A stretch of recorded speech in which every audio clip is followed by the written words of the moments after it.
790 km persegi. Wilayah Arab Saudi sebagian besar mencakup gurun pasir dan hampir seluruh kerajaan gersang atau kering. Kerajaan ini merupakan tempat kelahiran Islam dan memiliki dua kota suci Islam, yaitu Mekah dan Madinah, di mana setiap tahun umat Muslim berpartisipasi mengunjungi dan beribadah di sana. Next.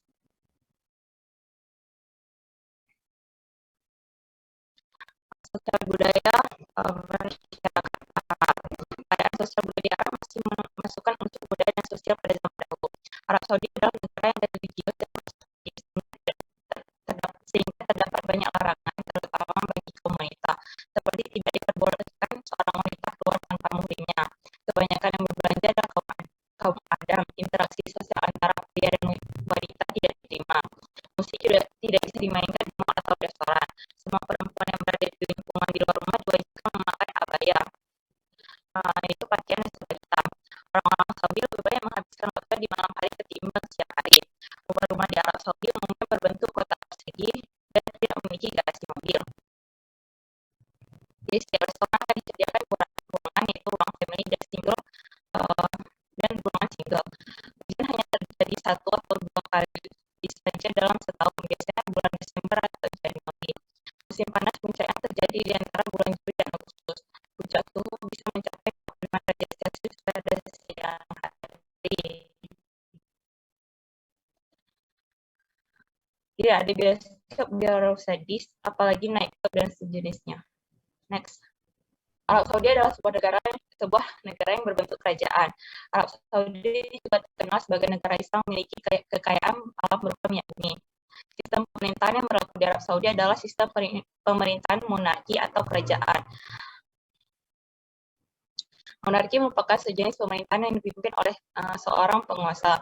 3 pemerintahan Arab Saudi termasuk dalam sistem pemerintahan monarki absolut. Monarki absolut adalah bentuk pemerintahan yang memberi otoritas pemerintahan tertinggi kepada raja sebagai kepala negara dan kepala pemerintahan. Hukum yang digunakan adalah hukum syariat Islam dengan berdasarkan pada pengalaman ajaran Islam, berdasarkan pemahaman salafus salih dan bermazhab Hambali. Pemahaman ini sebagai pemahaman sahabat Nabi terhadap Al-Quran dan hadis, sehingga sering menyebutnya sebagai pemahaman salafi. Memiliki hubungan internasional dengan negara-negara lain, baik negara Arab, negara-negara anggota Organisasi Konferensi Islam maupun negara-negara lainnya. Next. Selanjutnya ada Yaman. Yaman adalah sebuah negara republik yang terletak di Jazirah Arab, kawasan timur tengah benua Asia. Negara yang secara astronomis berada di antara 12 derajat sampai 19 derajat LU dan 42 derajat sampai 55 derajat BT. Ini hanya berbatasan darat dengan 2 negara, yaitu Arab Saudi di sebelah utara dan Oman di sebelah timur. Sedangkan di sebelah selatan Yaman adalah Teluk Aden dan sebelah baratnya adalah Laut Merah. Yaman memiliki sekitar 200 pulau besar dan pulau kecil. Pulau terbesarnya adalah Pulau Socotra yang terletak di sekitar 415 km di selatan Yaman. Next. Daerah pantai di Yaman memiliki temperatur yang panas dan lembab di sepanjang tahun. Dataran tinggi di tengah negara Yaman dengan pedesaan yang berada pada ketinggian 3.048 meter. Memiliki temperatur rata tahunan mencapai 21 derajat Celcius, yaitu 13,9 derajat, dan Juli 21,7 derajat Celcius. Iklim di Yaman sebagian besar adalah iklim gurun. Walaupun temperatur panas dan lembab di sepanjang pesisir, Yaman memiliki temperatur yang sangat panas dan kering di bagian timur yang berupa gurun pasir. Bagian barat Yaman yang berupa pegunungan memiliki temperatur yang dipengaruhi oleh musim muson. Hujan muson terjadi dari April sampai Agustus dan November sampai Januari. Meski hujan terputus di daerah gurun sehingga langka terjadi, akan tetapi aliran permukaan dari daerah berelevasi lebih tinggi serta beberapa bendungan membantu pertanian.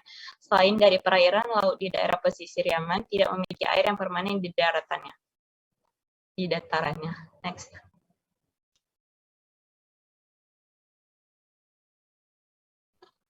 Geografis, selanjutnya ada Irak, itu geografis Irak.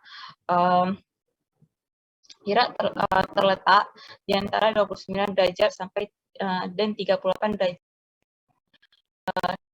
North dan garis bujur 30 derajat dan 49 derajat east. Wilayahnya memiliki luas 43.702 km², menjadikannya sebagai negara ke-58 terbesar di dunia. Luasnya sebanding dengan ukuran negara bagian California dan agak lebih besar dari Paraguay. Wilayah Irak sebagian besar terdiri dari padang pasir, namun di sekitar sungai Efrat dan Tigris terdapat daratan aluvial yang subur. Bagian utara tersebut sebagian besar terdiri dari pegunungan. Titik tertinggi ini berada di Cekadar. Irak memiliki garis pantai kecil berukuran 58 km sepanjang Teluk Persia. Dekat dengan pantai sepanjang Sad al-Arab, dahulu ada tetapi banyak yang dikeringkan pada tahun 1990-an. Sebagian besar wilayah Irak memiliki iklim yang kering dengan pengaruh subtropis. Suhu musim panas rata-rata di atas 40 derajat Celcius di sebagian besar wilayah dan sering melebihi 48 derajat Celcius. Suhu musim dingin jarang melebihi 21 derajat Celcius dengan suhu maksimal sekitar 15 sampai 19 derajat Celcius. Pada waktu malam suhu antara 2 sampai 5 derajat Celcius. Biasanya curah hujan rendah. Sebagian besar tempat memiliki curah hujan 250 mm per tahun dengan curah hujan maksimum terjadi selama berbulan-bulan musim dingin. Hujan selama musim panas sangat jarang, kecuali di ujung utara negara itu.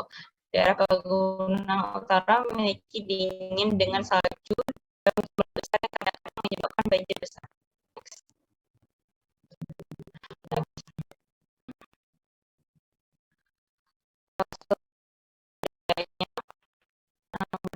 Irak atau budaya Mesopotamia adalah salah satu sejarah budaya tertua di dunia dan dianggap sebagai salah satu budaya paling berpengaruh di dunia.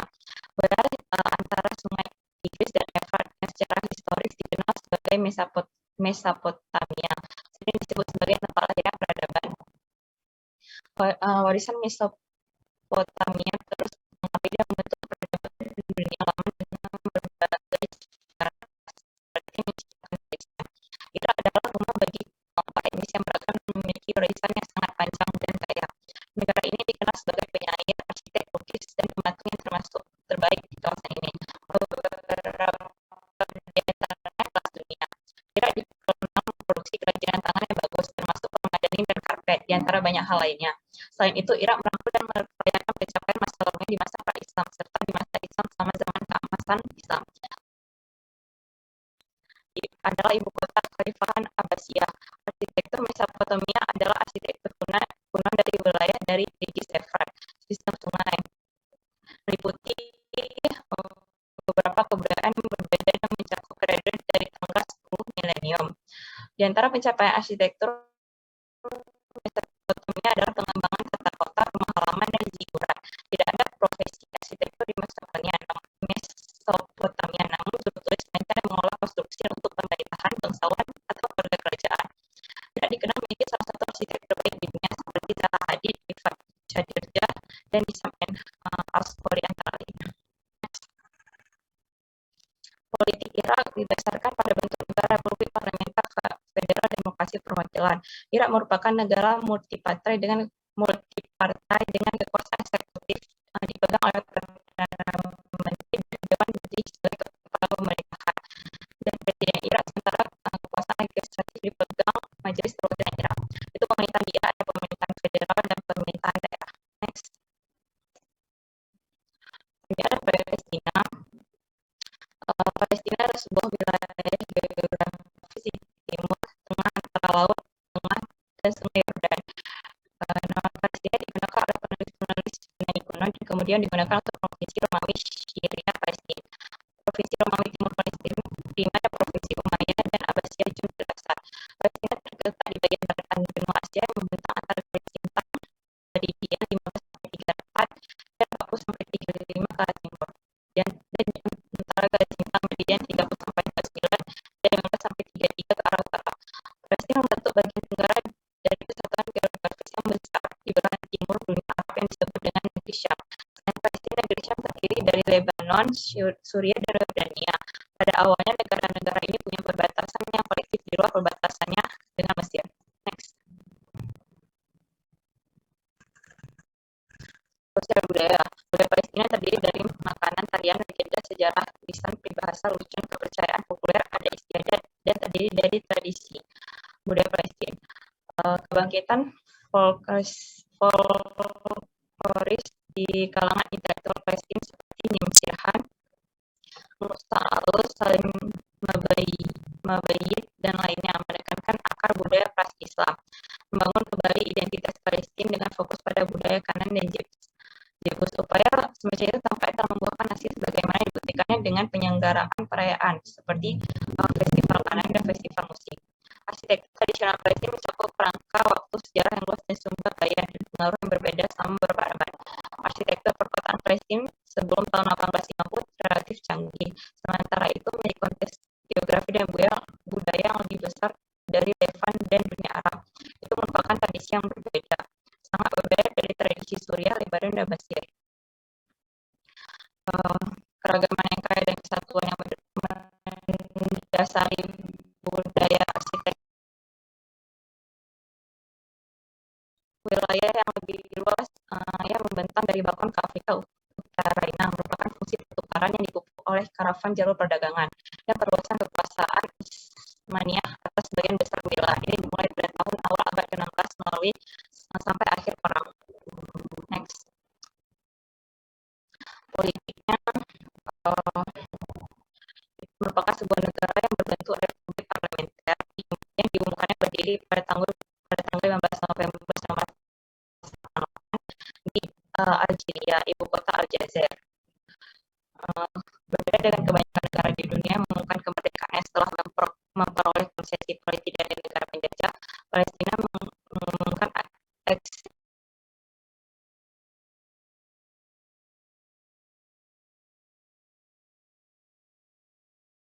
Ya, saya kira ini ya, apa di saya aja? Jadi terhenti ya? Iya Bu, silakan.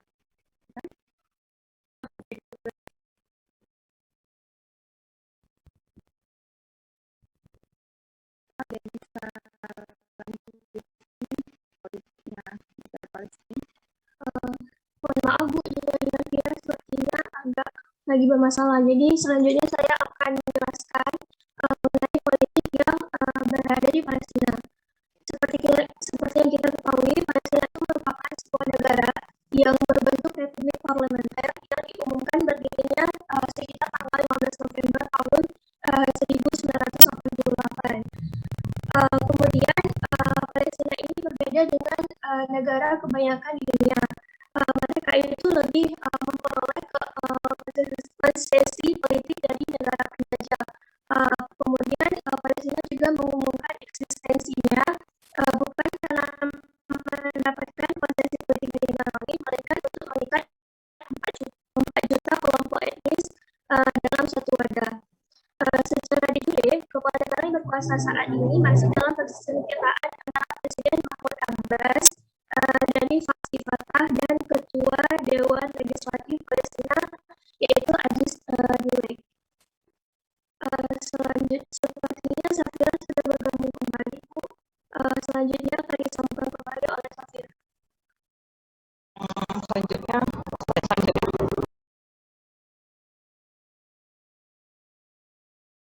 Selanjutnya ada Oman. Geografis Oman memiliki luas sekitar 3.900 km persegi.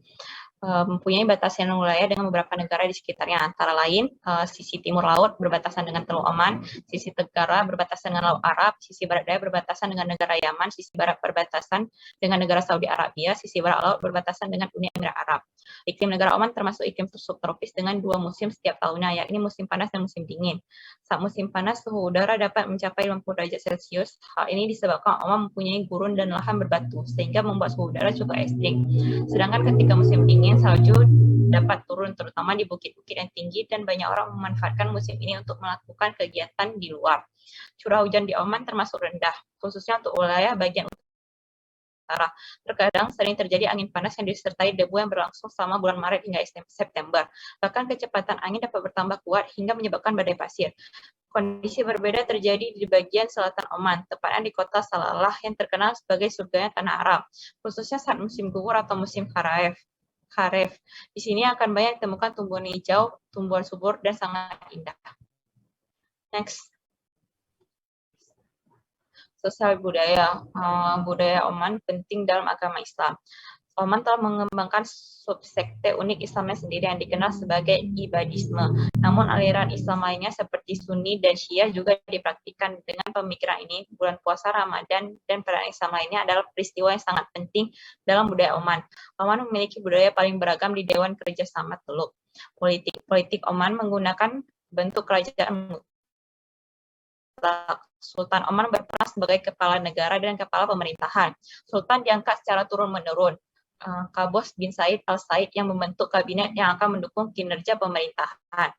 Sultan Qaboos juga bertindak sebagai panglima tertinggi angkatan bersenjata perdana. Kesultanan Oman merupakan salah satu negara yang stabil di kawasan Timur Tengah dengan menerapkan politik luar negeri yang netral.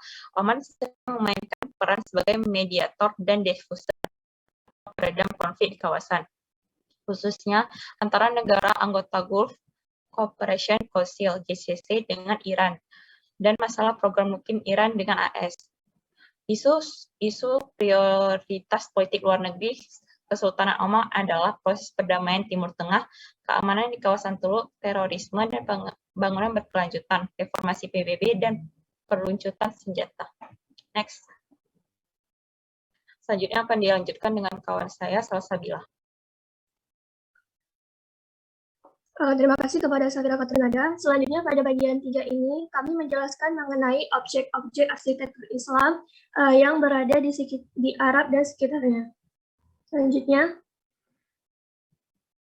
jadi objek pertama yang kami ambil adalah Masjidil Haram yang terletak di Mekah. Seperti yang teman-teman ketahui, Masjidil Haram ini merupakan masjid atau situs yang paling suci bagi umat Islam yang terletak di pusat kota Mekah, yaitu yang berada di negara Arab Saudi.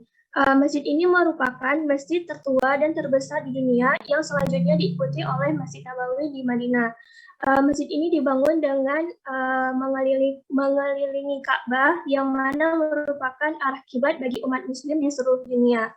Pembangunan pertama dilakukan oleh Nabi Ibrahim alaihissalam bersama putranya Ismail alaihissalam, dan saat ini diperkirakan Masjidil Haram ini memiliki luas sekitar 356.800 meter persegi dengan daya tampung jamaah sekitar 820.000 jamaah.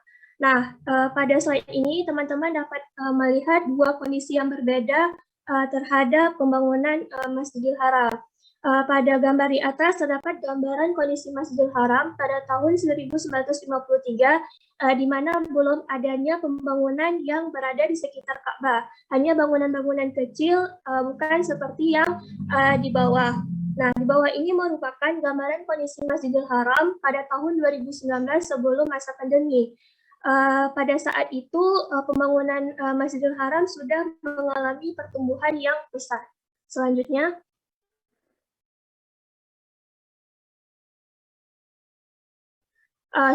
ada sejarah perkembangan arsitektur Masjidil Haram. Sebelum slide ini kan tadi saya telah menampakkan dua gambar yang mana menunjukkan bahwa arsitektur di Masjidil Haram itu mengalami perkembangan. Seiring jalannya tahun, perkembangan arsitektur itu menjadi pembangunan yang luar biasa. Namun awal mula Masjidil Haram ini hanya memiliki bentuk yang sederhana yang berupa lapangan di sekitar Ka'bah, yang di sampingnya terdapat sumur Zam-Zam dan makam Ibrahim. Nah, kemudian pada masa awal perkembangan Islam sampai pada masa pemerintahan Khalifah pertama yaitu Abu Bakar As-Siddiq, bentuk bangunan masjid ini juga masih sederhana. Tetapi pada masa Khalifah kedua yaitu Umar bin Khattab, beliau mulai membuat dinding-dinding masjid di sekitar Ka'bah. Namun dindingnya itu masih rendah, tidak sampai setinggi badan orang dewasa. Kemudian pada masa Khalifah Utsman bin Affan dilakukan lagi perluasan bangunan masjid, dan sampai pada masa Hajjaj bin Yusuf Al-Thaqafi atas izin Khalifah Abdul Malik bin Marwan, beliau juga melakukan penyempurnaan bangunan Masjidil Haram. Selanjutnya pada masa Khalifah Al-Mahdi, yaitu tahun 1600 selanjutnya.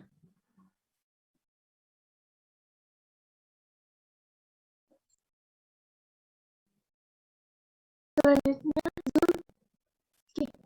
Pada masa Khalifah Al-Mahdi, yaitu tahun 1160 Hijriah, beliau membuat beberapa deretan yang mengelilingi Ka'bah yang ditutup dengan atap. Saat itu juga dibangun menara yang sedikit rendah dari yang sekarang. Kemudian terakhir, pada masa pemerintahan kerajaan Saudi Arabia, Masjidil Haram ini dilakukan perenovasian dan penyempurnaan secara besar-besaran. Bahkan mereka pada tahun 2007, Kerajaan Arab Saudi meningkatkan kapasitas jamaah hingga 35%. Hal ini dikarenakan setiap tahun para jamaah selalu mendatangi Ka'bah untuk melakukan haji atau umroh dengan meningkat.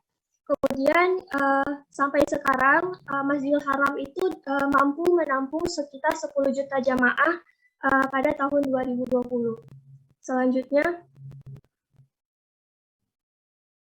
Selanjutnya ada beberapa karakteristik arsitektur pada Masjidil Haram.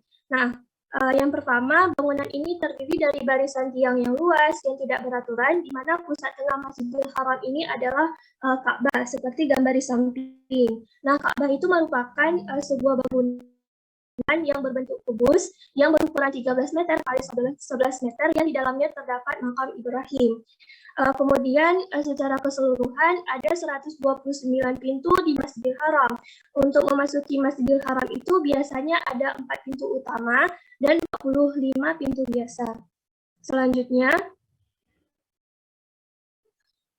kemudian biasanya kalau kita lihat dari gambar-gambar di internet atau di tempat lainnya, Masjidil Haram itu mempunyai menara-menara yang berada di bagian atas pintu-pintu Masjidil Haram. Biasanya menara itu terletak di bagian pintu masuk utama. Kemudian pada bangunan arsitek memanfaatkan sepenuhnya cahaya dan bayangan, kemudian kehangatan dan kesejukan, angin dan sirkulasi, air dan efek penunjukan, tanah, dan ciri-ciri isolatif serta sifat-sifat protektifnya terhadap cuaca. Selanjutnya,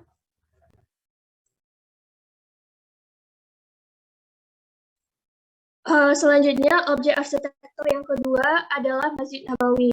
Masjid Nabawi ini merupakan masjid yang terletak di Madinah, yaitu di Arab Saudi. Masjid ini didirikan langsung oleh Rasulullah SAW dan juga merupakan masjid paling suci kedua setelah Masjidil Haram. Nah, pada saat ini juga saya memperlihatkan dua gambar di mana menunjukkan ilustrasi kondisi Masjid Nabawi zaman Rasulullah SAW dan ilustrasi gambaran kondisi Masjid Nabawi pada tahun 2019. Jadi dapat teman-teman lihat bahwa perkembangan arsitektur Masjid Nabawi itu juga mengalami perkembangan yang pesat seperti Masjidil Haram. Nah, kemudian arsitektur yang diambil pada konsep Masjid Nabawi adalah arsitektur Islam klasik dan kontemporer, kemudian juga mengambil konsep dari Khalifah Utsmaniyah dan Mamluk. Selanjutnya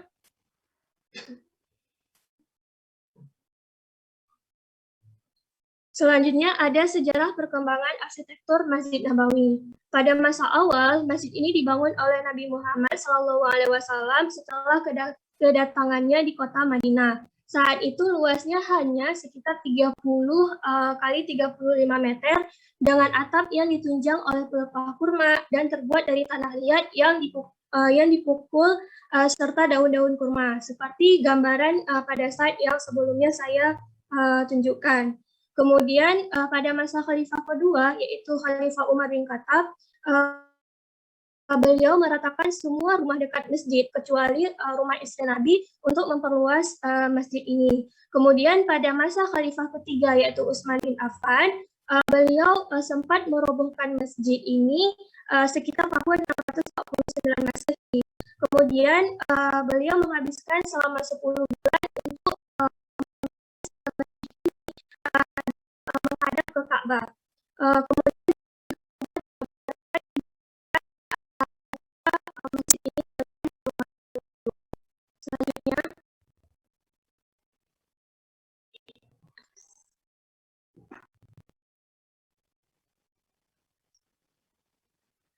Selanjutnya pada tahun 707 Masehi, pada masa Khalifah Umayyah Al-Walid bin Abdul Al-Malik, beliau juga melakukan renovasi terhadap masjid ini juga direnovasi ke bentuk trapesium dengan panjang 101,76 meter.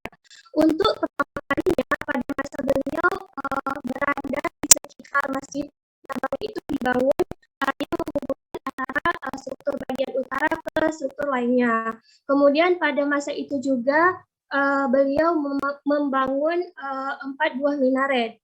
Kemudian sampai pada akhir pada tahun 1974 pada masa itu kerajaan Arab Saudi juga memperluas luas masjid sekitar 40.440 meter persegi, dan pada tahun 1992 wilayah masjid ini juga kembali direnovasi dengan fasad yang unik.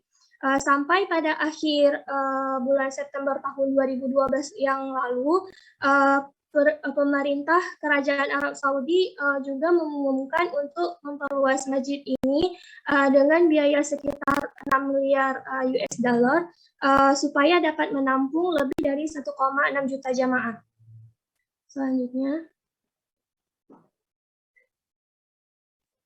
Selanjutnya ada karakteristik arsitektur Masjid Nabawi. Yang pertama itu, masjid ini memiliki atap rata dengan satu kubah hijau utama dan 27 kubah yang dapat digeser. Nah, kemudian ketika kubah bergeser di atas jalur bersih menuju bagian pinggir atap, maka membuat cahaya tambahan masuk menuju ruang salat utama. Kubah bergeser dan payung yang dapat terbuka secara otomatis dirancang oleh arsitek Jerman Mahmud Wodaröz beserta firmanya Ras M dan Buro Happel. Kemudian atap masjid ini memiliki sesuatu yang unik, yaitu terhubung dengan tangga dan eskalator. Kemudian terdapat 2 mihrab dalam Masjid Nabawi di mana dihiasi oleh ornamen-ornamen kaligrafi. Kemudian pada masjid ini juga memiliki minaret yang berbentuk silinder dan segi 8. Selanjutnya.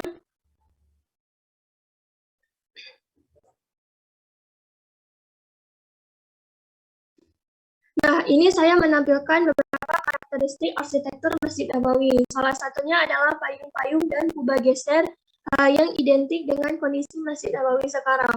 Bahkan payung-payung dan kubah geser ini hampir diaplikasikan ke seluruh masjid di dunia. Kemudian ada juga karakteristik dari mihrab-mihrab di Masjid Nabawi. Dan mihrab-mihrab di sana juga tergolong menjadi 4 mihrab, yaitu ada mihrab Nabi Muhammad, kemudian ada mihrab Utsmani, ada mihrab tahajud, dan ada mihrab Sulaimani. Selanjutnya.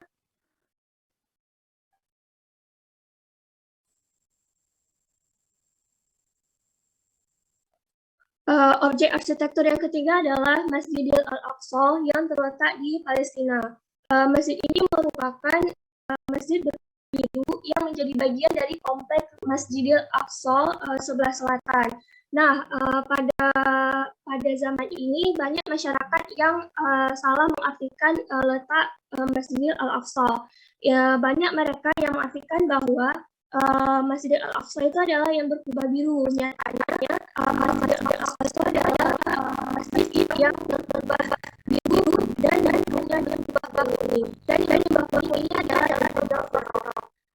Masjid Al-Aqsa ini memiliki luas sekitar 144.000 persegi dan dapat menampung sekitar 400.000 jamaah. Nah, Masjid Al-Aqsa ini merupakan masjid 30 Islam setelah Mekah dan masjid Nabawi di Madinah. Selanjutnya.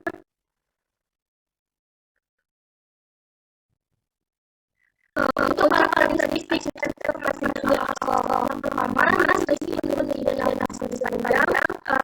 Yang kedua, bahan konstruksi utama masjid yang terbuat dari blok bata letaknya secara bertahap. Kemudian dari Masjidil Aqsa ini mereka tidak menggunakan atap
Selanjutnya ada Masjid Quba. Selanjutnya ada Masjid Quba. Masjid Quba ini merupakan masjid yang pertama kali dibangun oleh Rasulullah. Selanjutnya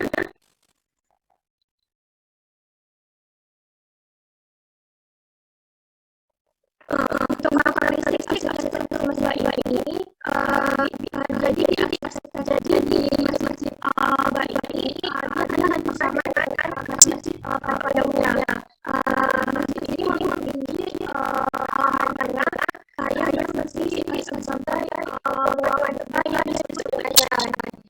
Kemudian masjid ini memiliki 19 pintu dan terdapat 3 pintu utama. Kemudian di seberang ruang utama masjid terdapat ruang yang dijadikan sebagai tempat belajar mengajar. Jadi selain sebagai tempat peribadahan, masjid ini juga dijadikan sebagai tempat belajar, tempat menyediakan beberapa buku dan sebagainya.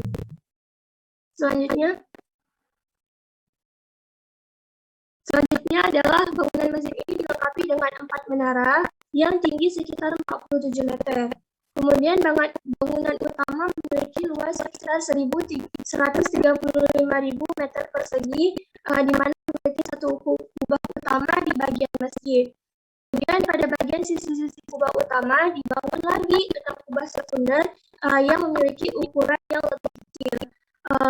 Kemudian dinding-dinding pada masjid kubah ini dibangun dengan sangat pasir dan tebal. Kemudian terdapat pelataran yang sangat luas tanpa atap. Itu merupakan ruang tengah yang berada di masjid Quba tersebut. Kemudian untuk bagian interiornya, mereka lebih mengedepankan konsep yang sangat klasik, namun tetap megah dan elegan.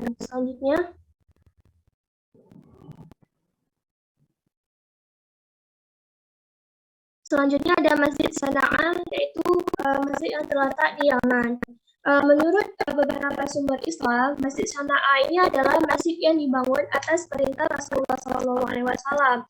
Bahkan ada beberapa riset yang mengatakan bahwa untuk pelokasian dan pembangunan arah bangunan ini juga dilakukan oleh Rasulullah SAW atas perintah dari Allah pada masa itu. Kemudian ada beberapa nama yang diletakkan pada Masjid Abu Sana'a ini, yaitu Masjid Al-Jami' Al-Kabir bin Sana'a, kemudian ada Jami' Kabir. Masjid ini terletak di kota tua Sana'a, yaitu di Republik Yaman, tepatnya di sebelah bagian timur, bekas bangunan Istana Golden Palace. Masjid Agung ini termasuk bagian dari warisan dunia UNESCO. Selanjutnya, untuk perkembangan arsitektur Masjid Sana'a ini sendiri, awalnya masjid ini pertama kali dibangun pada sekitar tahun 6 Hijriah, di mana pada saat itu penyebaran Islam yang dilakukan oleh Ali bin Abi Thalib atas perintah Rasulullah SAW. Kemudian pada masa Khalifah Umayyah, masjid ini juga diperbesar oleh beliau secara ekstensif dan bagian-bagian dalam atau luar juga dibangun kembali. Terutama pada masa itu bagian yang paling utama direnovasi adalah bagian langit-langit masjid. Kemudian pada awal abad ke-9 sampai 12 Masehi, masjid ini juga kembali direnovasi, di mana melakukan renovasi pada kubahnya. Kemudian pada periode Ottoman awal abad ke-17, perbendaharaan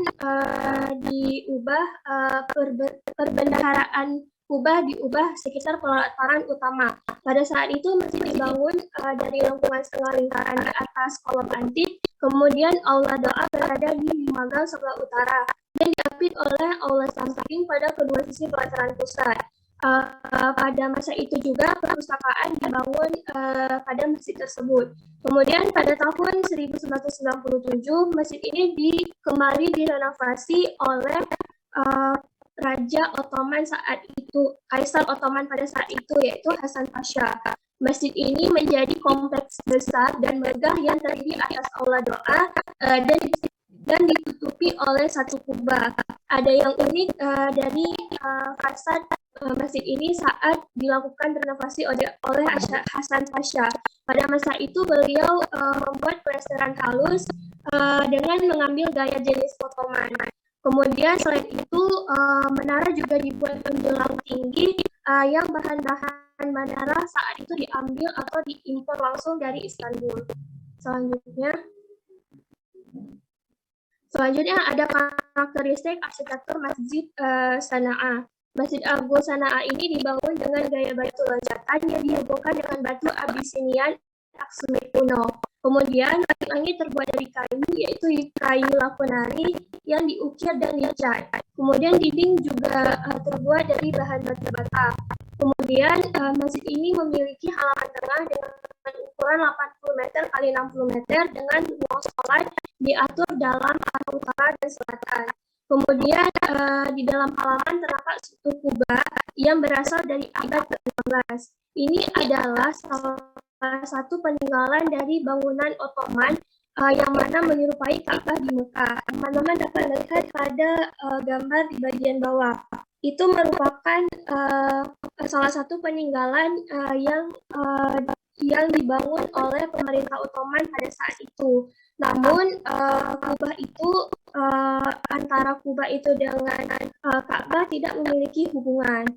Kemudian arket batu merupakan interior dari atap datar masjid yang disarankan untuk menjadi fitur arsitektur Bizantium dari Kekaisaran Aksumit.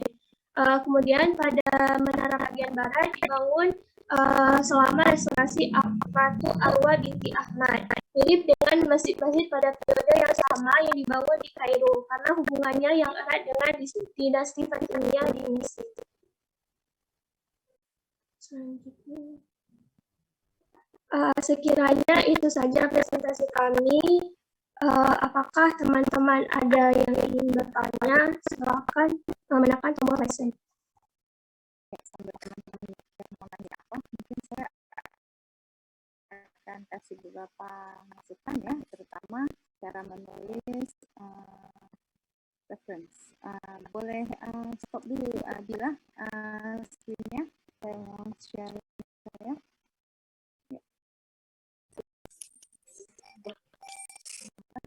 Reference yang adik-adik pakai ini ya, betul? Betul ya. Nah, iya Bu. Ada Muhammad Hafiz ini yang menulisnya kan. Terus sama di ini saya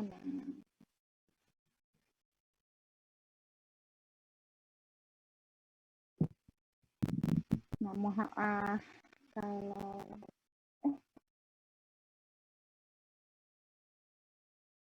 ya benar kan, kalau yang ini udah oke, ini buku dan jurnal mungkin oke. Nah ini kan sumber internet yang dipakai yang apa di NKTV ini ya kan. Cara menulisnya Muhammad Hafiz ini tetap harus muncul, jadi Hafiz Muhammad dengan Masjid Kuba sumbernya di NKTV, ininya di nah ini baru ininya dimasukkan. Nah ya ada jadi bukan seperti ini apa di NKTV, bukan, dia kan ada penulisnya Muhammad Hafiz ya, itu satu. Terus nanti di ini ya, misalnya kayak Wikipedia, sebenarnya Wikipedia ini nggak boleh dipakai ya. Wikipedia terus tadi disebut ini kan dipakai ya, kemudian di Kota Daulah Abbasiyah. Nah ini kan diambil dari Digital Library UIN Sunan Ampel. Nah ini kan tugas akhir ya, tugas akhir punya Ahmad Syafi'i. Nah jadi dia bukan di situ muncul, jadi Syafi'i Ahmad 2016. Nah dia kan nggak muncul seperti itu ya, ini munculnya Digital Library. Ada neneknya juga ya, coba nanti bagian cara penulisan ya. Oke, silakan ada yang mau bertanya?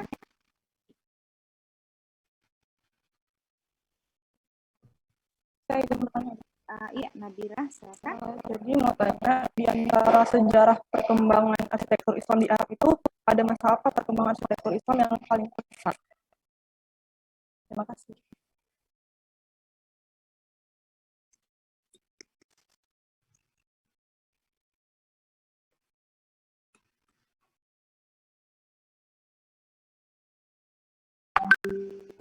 silakan. Ada lagi yang bertanya sambil kelompok 2 Ingin bertanya, Bu. siapa nih?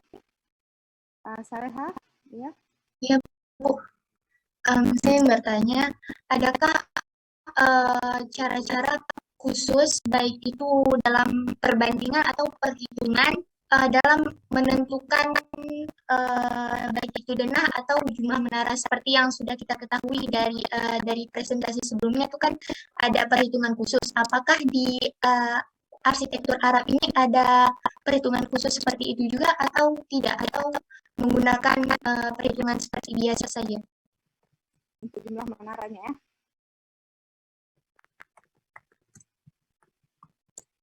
Oke.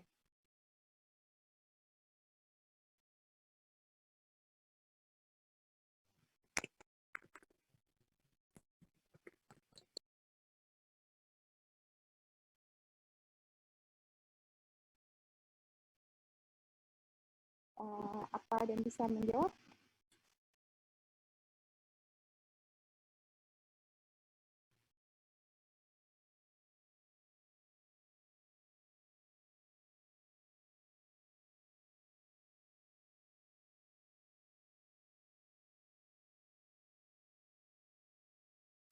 Nah, kita juga akan lihat ya, seperti saya bilang di awal, bahwa akan banyak kita melihat masjid-masjid yang kita pelajari. Walaupun sebenarnya arsitektur Islam itu bukan hanya masjid, ada bangunan-bangunan yang lainnya, bahkan ada rumah tinggal, ada benteng, ada istana, ada macam-macam lah yang mendokumentasikan arsitektur Islam ya. Tapi yang akan banyak kita lihat memang masjid, karena itu paling banyak didokumentasikan.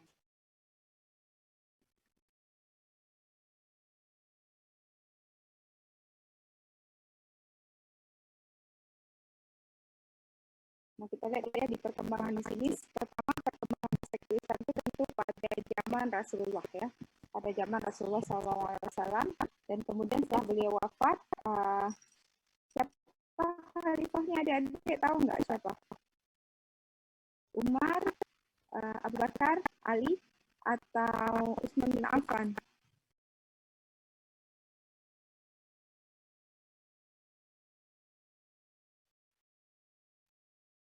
Ada yang tahu? Ya, Abu Bakar. Nah, setelah Abu Bakar kan Umar ya, kemudian Abu Bakar. ya, benar.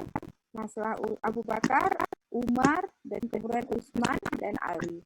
Nah, setelah masa 4 khalifah ini atau dikenal dengan Khalifah Ur-Rasyidin, barulah berkembang arsitektur Islam yang khalifah non Khalifah Ur-Rasyidin. Nah, ini terjadilah perkembangan arsitektur Umayyah ya.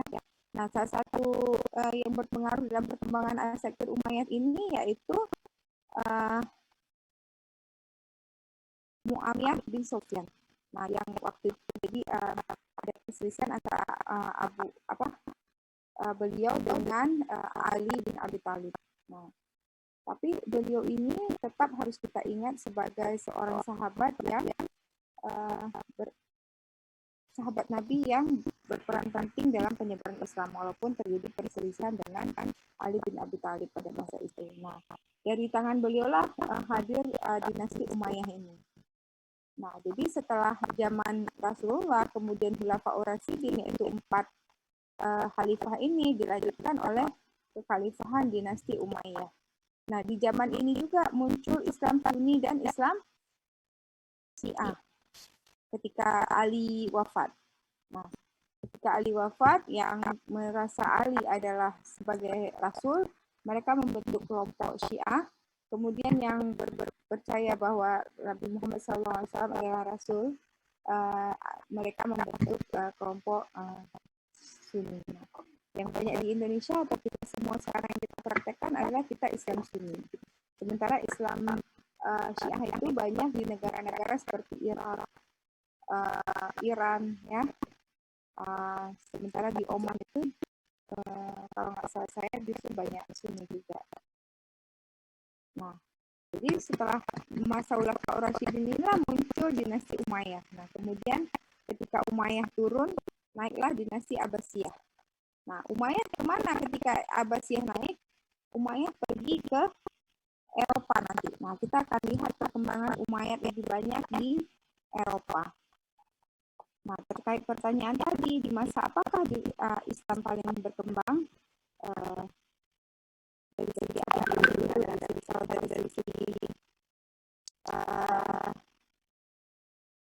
Dari segi ajaran-ajarannya juga masalah pada sama Kristen kan hampir menguasai seperti sepertinya pada berbeda.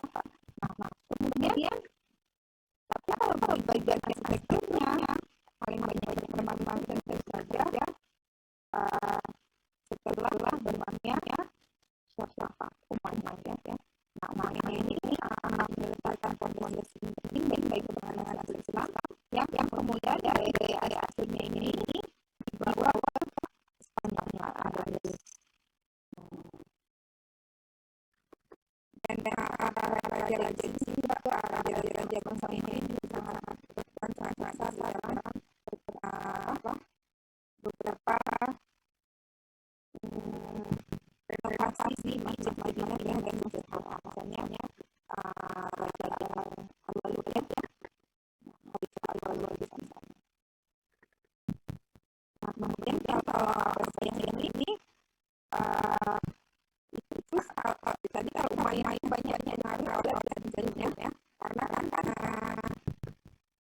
dinasti ini banyak berkaitan dengan dan Abbasiyah Sasanid juga. Kemudian kalau di Abbasiyah ini Sasanid sangat kuat ya. Bizantium nggak begitu. Dan arsitektur dari Asia Tengah. Nah, ciri dari kedua arsitektur mereka ini adalah adanya sahan ya. Dan ada courtyard, adanya courtyard di tengahnya. Jadi kalau pertanyaannya di mana berkembang pesat, menurut saya setelah kalau agamanya sendiri ya masa Rasulullah dan Khulafaur Rasyidin itu berkembang sangat luas. Kemudian dilanjutkan semakin pesat dengan arsitekturnya adalah di zaman sejak dinasti Umayyah. Nah, bahkan ya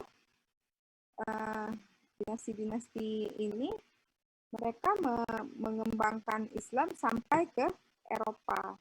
Salah satunya ya dinasti Umayyad ini sampai ke Eropa dan kemudian Islam itu ada yang sampai ke Turki dan dari Turki ini juga berkembang Utsmaniyah sampai ke negara Eropa bagian yang Bulgaria, Rusia, Eropa bagian apa ya itu saya lupa. Nah, jadi mereka berkembang sampai ke sana di masa kerajaan Utsmani. Nah, jadi kalau di negeri Arab sendiri mungkin mulai sangat berkembang itu kalau saya mulai dari Umayyad ya. Walaupun akhirnya menurun dengan hadirnya Abbasiyah dan kemudian makin turun-turun terus.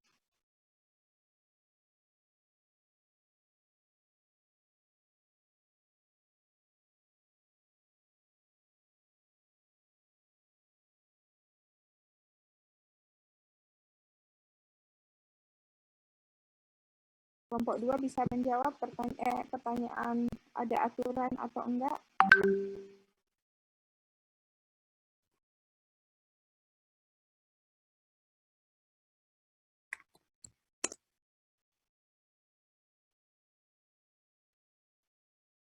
Bisa dijawab?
Oke, jadi sebenarnya aturan minaret itu hampir nggak ada ya kalau menurut yang saya tahu, tapi mungkin nanti boleh di-cek lagi. Sementara minaret ini sendiri seperti saya bilang not originated from Islam ya, jadi dia originated dari budaya-budaya Kristen ya sebelumnya ya, jadi bukan dari Islam minaret ini. Tapi kenapa akhirnya minaret ini dipakai? Karena kita perlu mengundangkan azan seperti halnya di gereja itu membunyikan loncengnya. Nah, jadi sehingga fungsinya mendekati sama, sehingga hal ini bisa dimanfaatkan untuk tujuan yang berbeda ya, tempat yang tinggi gitu. Oke. Gimana Salehah? Oke. Itu pertanyaan Salehah ya, terakhir ya tadi ya? Iya, Bu. Oke. Jadi menurut saya jumlah minaret itu nggak ada aturannya. Jadi biasanya kalau misalnya pertama kali minaret dipakai kan, kalau saya nggak salah kan di Damaskus ya, Damaskus itu, nah itu dia itu kan bekas katedral yang nggak selesai dibangun, kemudian dilanjutkan. Nah, terus kemudian nanti waktu perkembangan di Spanyol juga ada bekas katedral yang nggak selesai dilanjutkan menjadi Masjid Cordoba, dan kemudian setelah ditinggalkan Masjid Cordoba itu diubah lagi menjadi gereja. Gitu. Jadi mengenai jumlahnya mungkin nggak ada, ukurannya juga nggak ada, malah minaret ini sepanjang perkembangannya itu berubah-ubah, bermetamorfosis dari segi bentuknya juga ya. Jadi bentuknya macam-macam. Gitu. Oke. Ada Baik, Bu. Terima kasih banyak, Bu. Ya, sama-sama. Ada yang bertanya lagi, adik-adik? Kalau nggak ada, mungkin demikian ya kuliah kita hari ini. Sampai ketemu minggu depan, kita akan lihat perkembangannya lagi dari Arab setelah Rasulullah wafat. Rasulullah SAW wafat, digantikan 4 Khulafaur Rasyidin, dilanjutkan oleh dinasti non-Khulafaur Rasyidin yang dimulai dengan Umayyad, dan kemudian Abbasiyah, dan kemudian selanjutnya terus berkembang dengan dinasti-dinasti lainnya seperti ini. Dan dinasti-dinasti ini juga tidak hanya berkembang di Jazirah Arab, mereka juga mengembangkan sayapnya sampai ke negara-negara Eropa. Nah, ketika Abbasiyah naik, setelah Abbasiyah naik, Umayyad turun. Umayyad mengungsi ke Spanyol. Di sana Umayyad mendirikan cikal bakal kerajaan Andalusia. Ya. Itu hubungannya nanti ke Spanyol. Demikian ya kuliah kita hari ini. Assalamualaikum warahmatullahi wabarakatuh. Waalaikumsalam warahmatullahi wabarakatuh. Terima kasih banyak, Bu. Terima kasih banyak, Bu. Terima kasih, Bu.